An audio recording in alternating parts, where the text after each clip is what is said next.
ഞങ്ങൾ ഒരു കുഞ്ഞ് ബ്ലോഗായിട്ട് വന്നാലും ഇതാണ് എന്റെ കുഞ്ഞ് മുട്ടായി പീടിക. നിങ്ങളെല്ലാവരും കണ്ടിട്ടുണ്ടാവില്ലാലോ. അതേപോലത്തെ മുട്ടായി പീടികയാണ് എന്റെ. പുളിയച്ചാറ്, ചോവാക്സ്, ആൽക്കലിവ്, പിന്നെ പുളിയച്ചാറ്, ഇതൊക്കെ ഇത് രണ്ടും സെയിം സാധനമാണ്.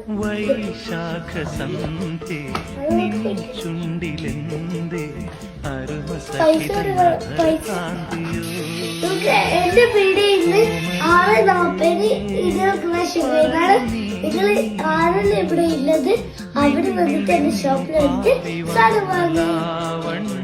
എല്ലാവരും മുട്ടായി ഈ ഷോപ്പ് വന്നിട്ട് മുട്ടായി വാങ്ങിയിട്ട് എല്ലാവരും ലൈക്കും സബ്സ്ക്രൈബും കമന്റൊക്കെ ചെയ്ത് മുട്ടായി പീടിക ഇഷ്ടപ്പെട്ട ലൈക്കും സബ്സ്ക്രൈബും കമന്റ് ചെയ്യാം. Bye bye.